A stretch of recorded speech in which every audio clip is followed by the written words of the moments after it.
বাংলাদেশের ভারত বিরোধী ছাত্রনেতা ওসমান হাদির মৃত্যুকে কেন্দ্র করে রীতিমতো পুড়ে ছাই হয়ে গেল বাংলাদেশ। তারা কথায় বার্তায় ভারতকে হুমকি হুঁশিয়ারি দিতে গিয়ে আসলে তাদের দেশের একাধিক ঐতিহাসিক স্মৃতিসৌধ যে ধ্বংস করে দিল তা হয়তো তারা নিজেরাও বুঝতে পারল না।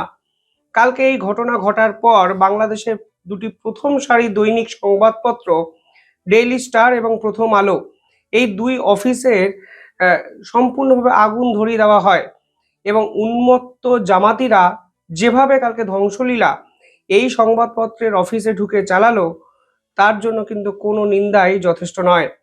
কিন্তু এর থেকেও ভয়ানক ঘটনা কালকে বাংলাদেশে ঘটলো ময়মনসিংহে। যে ময়মনসিংহে এর ঐতিহাসিক জায়গা, সেখানে হিন্দু এক নাগরিককে, যার নাম দীপু দাস, তিনি নাকি ধর্মীয় অবমাননা করেছেন ইসলামীদের বিপক্ষে এবং এর জন্য তাকে গাছে বেঁধে পুড়িয়ে দেওয়া হলো। সেই ভিডিও সামাজিক মাধ্যমে ভাইরাল। আমাদের ইউটিউবে দেখানো সম্ভব নয় বলে আমরা দেখাতে পারলাম না, কিন্তু যদি আপনারা সেই ভিডিও দেখে থাকেন তাহলে নিঃসন্দেহে আমার মতো হয়তো আপনারাও আঁতকে উঠবেন। এই বাংলাদেশের স্বপ্নই কি দেখিয়েছিলেন মোহাম্মদ ইউনূস? মোহাম্মদ ইউনূস যখন ক্ষমতায় আসেন তখন তিনি বড় বড় অনেক কথা বলেছিলেন। ধর্মীয় মৌলবাদের বিপক্ষে তিনি লড়াই করবেন, বাংলাদেশে বাক স্বাধীনতা থাকবে, এ এক নতুন বাংলাদেশ তারা তৈরি করছেন। এই বাংলাদেশ সোনার বাংলা, সোনার বাংলাদেশ। কিন্তু আজকের দিনে দাঁড়িয়ে এই বাংলাদেশের যে ভয়াবহ চিত্র, যে ভয়াবহ ছবি আমরা দেখলাম, তাতে আর যাই হোক মোহাম্মদ ইউনূস যে প্রতিটি পদক্ষেপে ফেল করেছেন তা কিন্তু স্পষ্ট। এই ওসমান হাদিকে কেন্দ্র করে তাদের ভারত বিরোধিতা চরম জায়গায় কিন্তু তারা নিয়ে চলে গেছেন।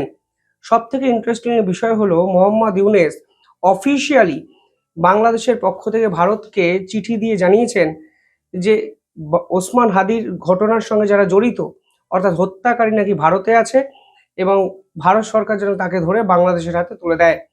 কিন্তু ঢাকা মেট্রোপলিটন পুলিশ স্পষ্ট বলেছে কোনো অবস্থাতেই ভারতে পালিয়ে যাওয়ার কোনো তথ্য সেই হত্যাকারীর কাছে কিন্তু নেই। এবার আমার সব থেকে বড় প্রশ্ন, এই যে কালকে রাত জুড়ে এই বিক্ষোভটি হলো এবং যে বিক্ষোভে বাংলাদেশেরই সম্পদ নষ্ট হলো, ধ্বংস হলো, সেই বিক্ষোভটি আসলে কাদের বিপক্ষে হলো? বাংলাদেশের সরকার মোহাম্মদ ইউনূসের। বাংলাদেশের আইন প্রশাসন যাবতীয় এখন মোহাম্মদ ইউনূসের অধীনে। স্বরাষ্ট্র উপদেষ্টা, আইন উপদেষ্টা, বিদেশ মন্ত্রকের নির্দিষ্ট যে উপদেষ্টা, পররাষ্ট্র উপদেষ্টা, তারা সকলেই বাংলাদেশের নাগরিক। দেশে এই মুহূর্তে আওয়ামী লীগ নেই, আওয়ামী লীগের শাসন নেই, আওয়ামী লীগের পুলিশ প্রশাসন সেনাবাহিনী কিছুই নেই। তাহলে তারা অকারণে কালকে বিক্ষোভটি কাদের বিপক্ষে দেখালেন? সেটাই তো একটা বড় প্রশ্ন। ওসমান হাদিকে যারা হত্যা করেছে তারা নিখাদ ভারতীয় নয়, তাদের সঙ্গে ভারতের যোগাযোগ দূর দূরান্তে নেই। মোহাম্মদ ইউনূসের পুলিশ, গোয়েন্দা, সেনাবাহিনী কেউই তাদের সঙ্গে ভারত যোগকে স্পষ্টভাবে প্রতিষ্ঠা করতে পারেনি। অর্থাৎ এই হত্যাকারী নিখাদ একজন বাংলাদেশি এবং শোনাও যাচ্ছে ওসমান হাদির যে নির্দিষ্ট যে পরিসর, ব্যক্তিগত পরিসর, সেই ব্যক্তিগত পরিসরের অন্যতম সদস্য ছিলেন এই হত্যাকারী ফয়সাল, যার নাম অনুমান করা হচ্ছে। তাহলে ভারতকে নিয়ে এই আন্দোলন কিসের জন্য সেটাই তো বোধগম্য হচ্ছে না। ভারত করলোটা কি? ওসমান হাদিকে হত্যা করলো ফয়সাল নামের এক ব্যক্তি যিনি ভারতীয়। এই গোয়েন্দা দপ্তর, বাংলাদেশের গোয়েন্দা দপ্তর এক্ষেত্রে পুরোটাই ফেল করেছে, কারণ বাংলাদেশের গোয়েন্দা দপ্তরের কাছে এই বিষয়ে কোনো ইন্টেলিজেন্স ছিল না, কোনো ইনপুট ছিল না। ফলে স্বাভাবিকভাবেই ওসমান হাদির মতো ভারত বিরোধী এক নেতাকে খুব সহজেই গুলি চালিয়ে মেরে ফেলা হয়। এবার এই পুরো কানেকশনে ভারত কোথা দিয়ে ইনভলভ হয়ে গেল, বিশ্বাস করুন শেষ 3 দিন ধরে লাগাতার এই টপিকে পড়াশোনা করেও আমার কিন্তু বোধগম্য হচ্ছে না। উল্টে বাংলাদেশের ছাত্রনেতা হাসনাত ভারতকে হুমকি এবং হুঁশিয়ারি দিয়ে একাধিক স্টেটমেন্ট দিয়েছেন, যার মধ্যে একটি স্টেটমেন্ট আপনারা জানেন। তিনি সরাসরি বলেছেন উত্তর পূর্বে যে সেপারেটিস্টরা আছেন তাদেরকে সহযোগিতা করে 7 সিস্টার্সকে ভারত থেকে আলাদা করে দেওয়া হবে। সীমান্তে যারা আমাদের ভাইদেরকে বোনদেরকে মেরে ঝুলিয়ে রাখে তাদের আশ্রয় এবং প্রশ্রয়দাতা পৃষ্ঠপোষকতা দিচ্ছে ভারত। ভারতকে স্পষ্ট ভাষায় বলতে চাই, যারা আমার দেশের সার্বভৌমত্বকে বিশ্বাস করে না, যারা আমার দেশের সম্ভাবনাকে বিশ্বাস করে না, যারা ভোটাধিকারকে বিশ্বাস করে না, মানবাধিকারকে বিশ্বাস করে না, যারা এই দেশের সন্তানদেরকে বিশ্বাস করে না, আপনারা যেহেতু তাদেরকে আশ্রয় প্রশ্রয় দিচ্ছেন, কথা স্পষ্ট করে বলে দিতে চাই, ভারতের যারা সেপারেটিস্ট আছে বাংলাদেশে আমরা তাদেরকে আশ্রয় প্রশ্রয় দিয়ে যে সেভেন সিস্টার রয়েছে সেটাকে বাংলাদেশ থেকে ভারত থেকে অর্থাৎ ওসমান হাদিকে মারল বাংলাদেশিরা। ওসমান হাদির নিরাপত্তার দায়িত্বে ছিল বাংলাদেশ সরকার। এই হত্যা যিনি আটকাতে পারতেন তিনি আইন উপদেষ্টা, স্বরাষ্ট্র উপদেষ্টা কিংবা গোয়েন্দা দপ্তরের আধিকারিকরা। এই পুরো ঘটনার নিয়ন্ত্রণ করার কথা ছিল বাংলাদেশের সেনাপ্রধানের, সেনাবাহিনীর। এই পুরো বিষয়ে ভারত কোথা দিয়ে ইনভলভ হয়ে গেল সেটাই তো একটা বড় প্রশ্ন।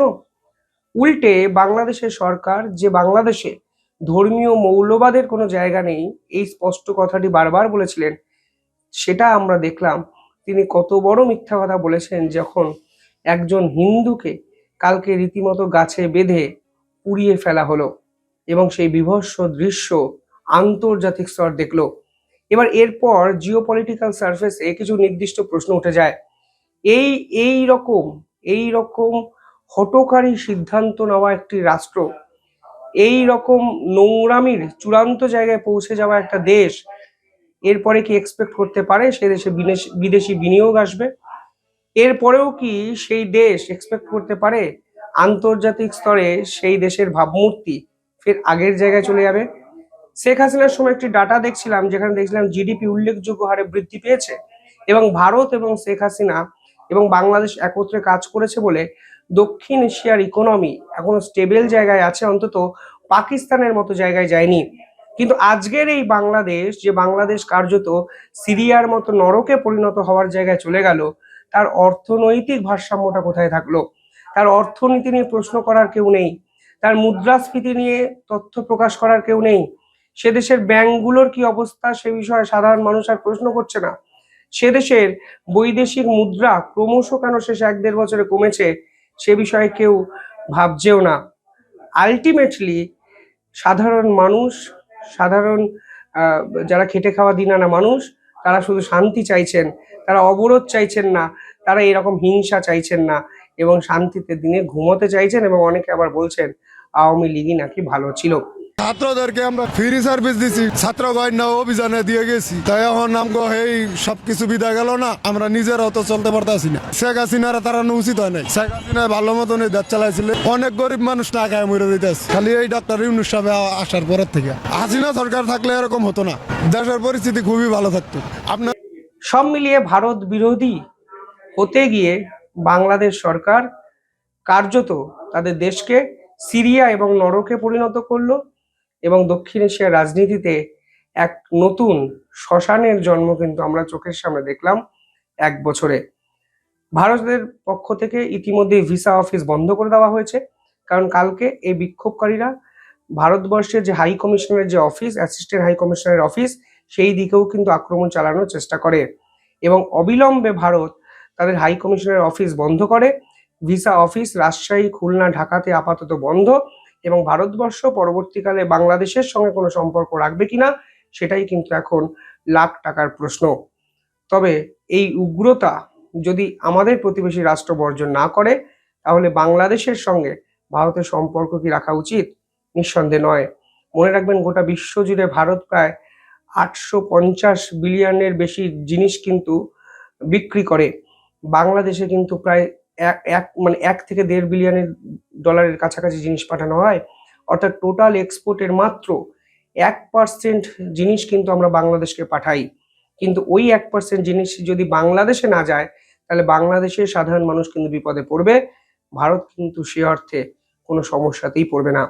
ফলে ভারত এই মুহূর্তে কি অ্যাগ্রেসিভ কোনো স্টেপ নেবে এই প্রশ্নেও সব থেকে বেশি চর্চিত হচ্ছে বিভিন্ন জায়গায়। কি করা উচিত ভারতের? কমেন্টে জানাবেন। দেখতে থাকুন দ্য ইন্ডিপেন্ডেন্ট নেটওয়ার্ক। ধন্যবাদ।